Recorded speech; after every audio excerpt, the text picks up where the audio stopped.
light is on, and I'm here for another episode for the In the Hot Seat podcast. Basically, take two on this and just trying to get things all situated and being able to have things handled here. Since a lot has happened over the weekend, so I'm just trying to adjust after what happened.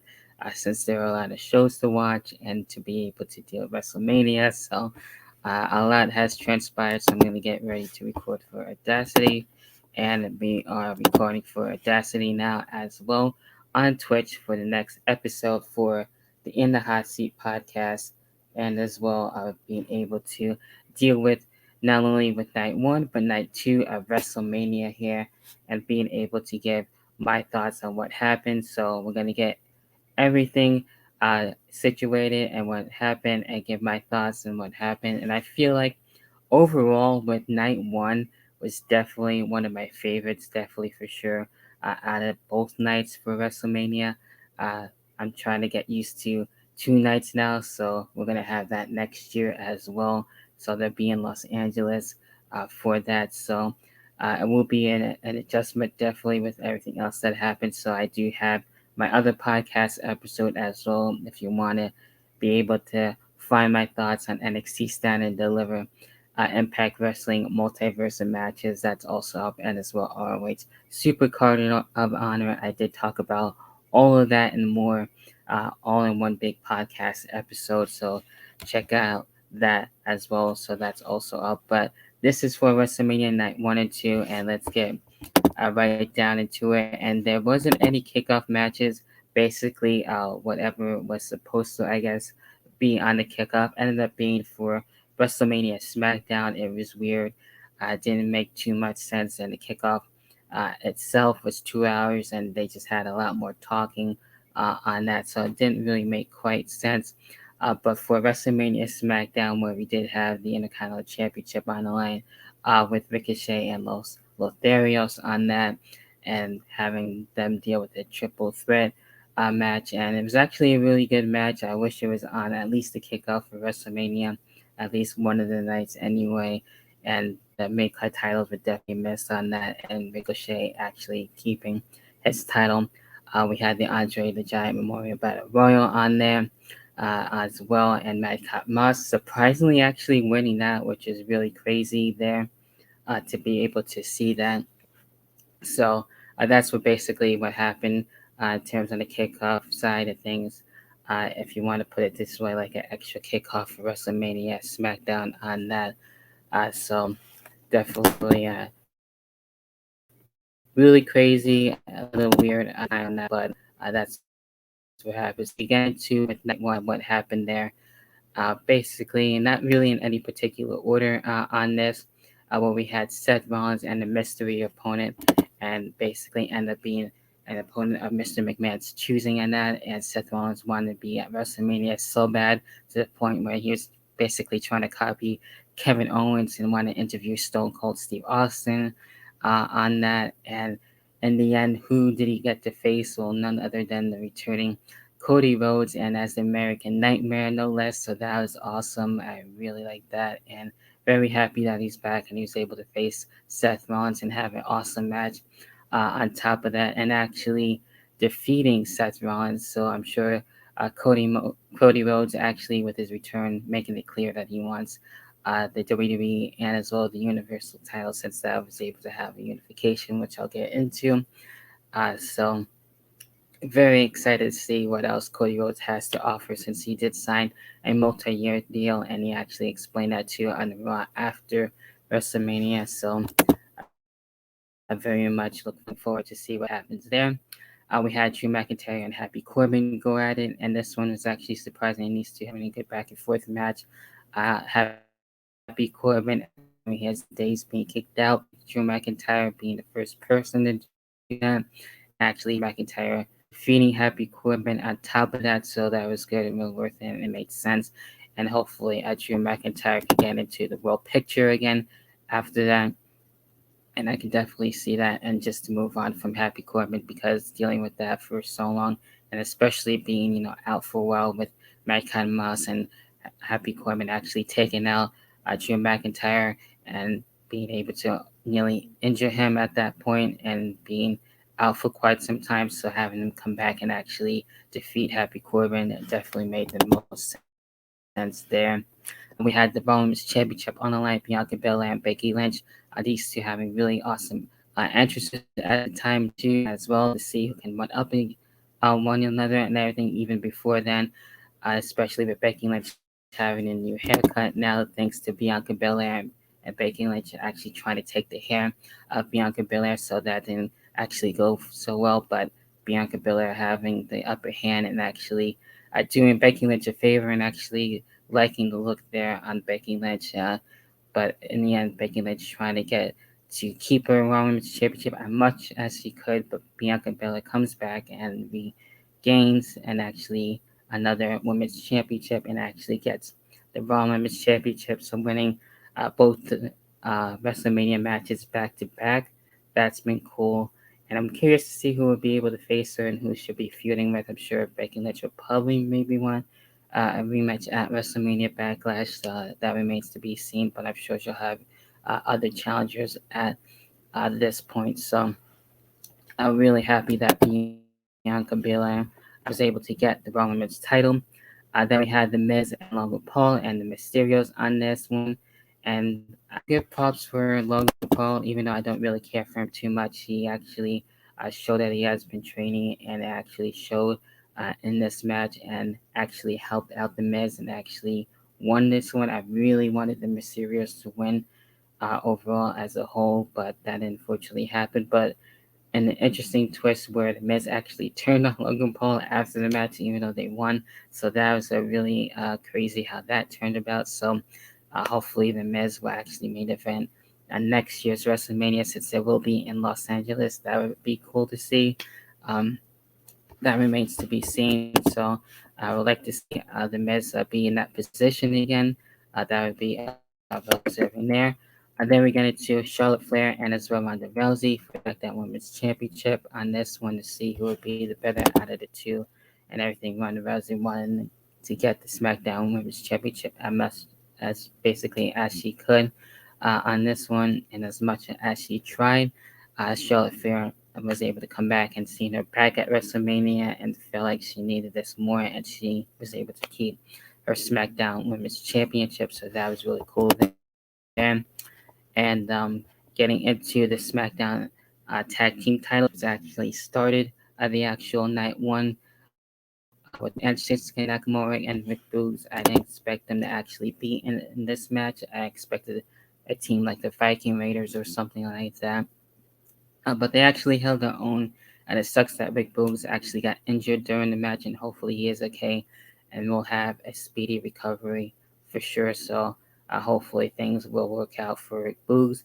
But unfortunately, they actually ended up losing with Rick Boogs and Shinsuke Nakamura, and the Usos retaining and having the Bloodline actually keep some gold there. And to end things, which was looking to be the final segment, KO show right there with Kevin Owens and Stone Cold Steve Austin.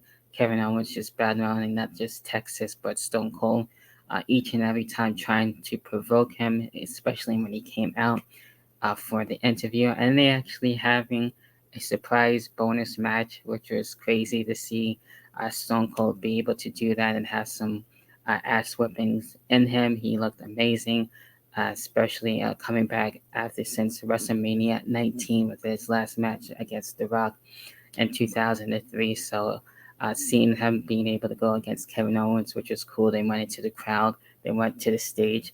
Basically, I did everything that they can. And seeing Stone Cold take those bumps, which is really cool. So props to him on that and actually winning.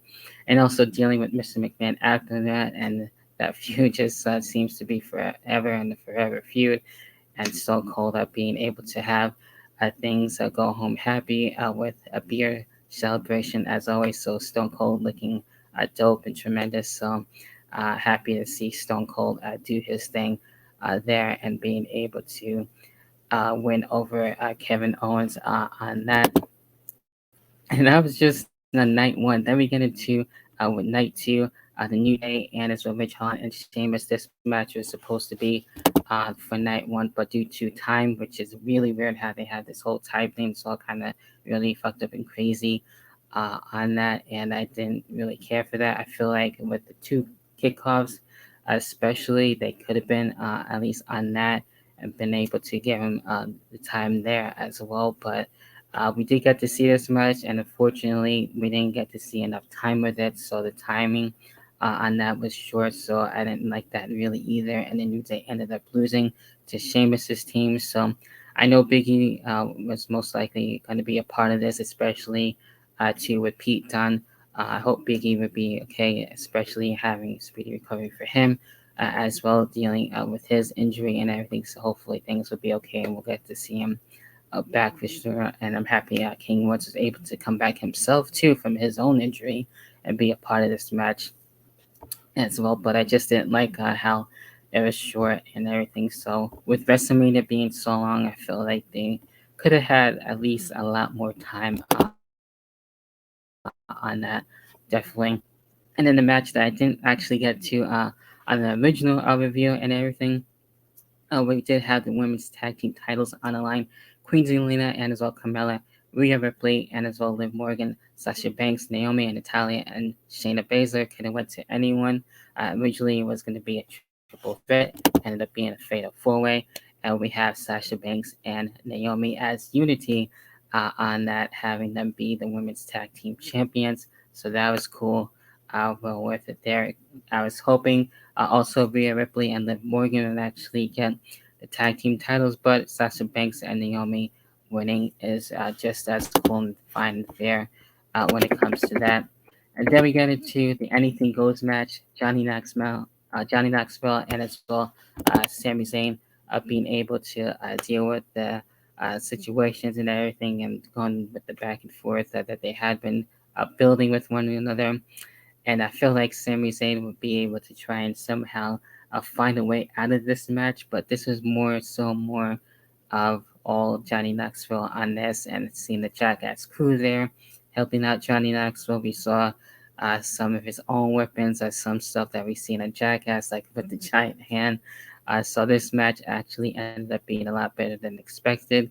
So Johnny Knoxville actually getting the win, and then I can actually see him being 24/7 champion if he does come back for other stuff. So celebrities lately actually having themselves being impressive ever since Bad Bunny with last year for WrestleMania. So celebrities out to impress in a very big way, especially for nights 1 and 2 of WrestleMania this year. And then we get into with Pat McAfee and Austin Theory. And with this one, I feel like too, like maybe the United States title should have been on the line, and Pat McAfee being special guest referee. That would have been cool to at least have Finn Balor on the show, and he was definitely missed there. But we did get to see him before and as well the Raw after WrestleMania. But this was just basically Pat McAfee being able to try and stop Austin Theory after being having Austin Theory in his head and everything, and trying not to hit Austin Theory as much as he wanted to before then. But he's able to do it at WrestleMania, get his payback and everything, and actually beating Austin Theory. And that led to Mr. McMahon actually being at ringside, not happy, and actually wanting to actually wrestle Pat McAfee, and he did. I heard rumors that he was looking to actually wrestle at WrestleMania, so it looked like that ended up happening anyway. And he actually beat Pat McAfee, but kind of sucks on that, definitely, which definitely sucks on that.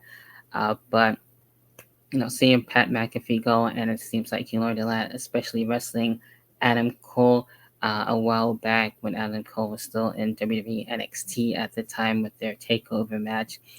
So Pat McAfee definitely did his thing well on that, so props to him on that.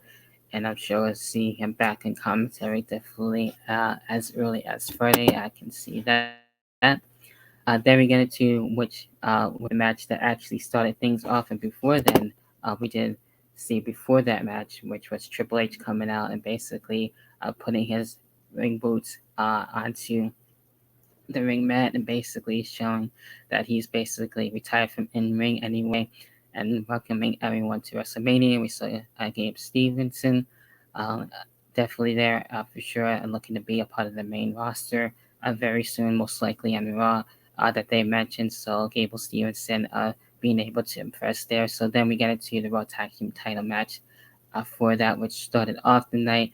Arcade Pro and the Alpha Academy and the Street Profits. A really cool match, and definitely the chemistry was there. Arcade Pro actually retaining, which is crazy because I thought they were actually going to end up facing each other at WrestleMania, but they actually kept the tag team still going, and it still is, and they actually retained and kept the Raw tag team titles and everything. So, them being as a tag team has been working really well. So, curious to see who are actually facing next and to see how things would transpire for the Raw tag division.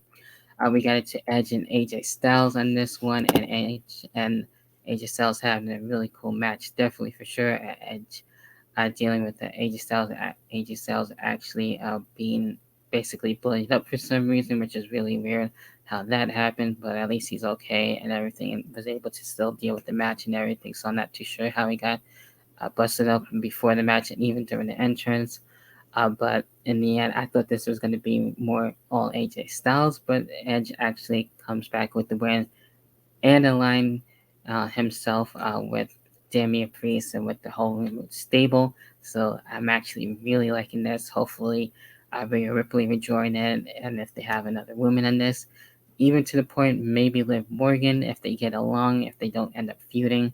Um, See where things are going to be going. Who else would join Edge and Damian Priest? So I really like this as a team. I could see them as tag team champions. So that can be definitely something to see them two going up against Arcade Pro on that. So there was also that, and as well Bobby Lashley and Omos on this. Bobby Lashley coming back since Elimination Chamber, not too sure what will happen if he would make it to WrestleMania, and he did, accepting the challenge of Omos and actually defeating him and actually holding his own very well on his own and being able to win there. So that made sense, and I could see him being one of the potential challengers for the WWE and Universal title as a babyface now, and actually having almost being able to deal with MVP turning on Bobby Lashley and after WrestleMania. So I'm sure things will maybe even continue into WrestleMania Backlash. So there's that, and we got into the main event. Of course, Roman Reigns and Brock Lesnar being able to unify the WWE and as well Universal titles on that, and since they were able to deal with each other, not just this WrestleMania, but other WrestleManias, but this one for the unification. And I thought it was going to be a short match, but it ended up being a lot longer. And everything we saw them use, like for Brock Lesnar using the suplex, Roman Reigns using the spear, and as well the Superman punch, Brock Lesnar throwing it to the barricade at one point, and Roman Reigns coming back and actually getting both the WWE title and the Universal title, so being the undisputed champ on that. So really exciting. I'm happy to be able to acknowledge Roman Reigns being the one there and being able to remain champion, not just WWE champion, but also getting the Universal title at the same time to have a more of a bigger threat, and having the Bloodline still be on top has been really enjoyable. So he has potential challengers dealing with Bobby Lashley, dealing with Cody Rhodes. So it would be interesting to see where things would go, what's next with Brock Lesnar, and all that in between. So it is definitely going to be interesting for sure. And getting into the comments saying that night one was awesome, night two sucked. Uh, Definitely, night one, like I said, was definitely the better one. I think, in my opinion, I will say that for sure. Checking the comments back. So, anyway, those are my thoughts for night one and two for WrestleMania. What are your thoughts? Leave a like, hit the subscribe button as well, and leave your comments down below if you watch it on the YouTube version. Check the podcast out on Anchor and Spotify as always, and as well for Twitch and all the other socials for Twitter and everything else in between. So to continue the discussion as well. So until then, that about does it for this podcast episode. I'll be back in the next one, whatever the hell the next one will be. Until then, enjoy the rest of your day and the rest of your week. Until then, peace.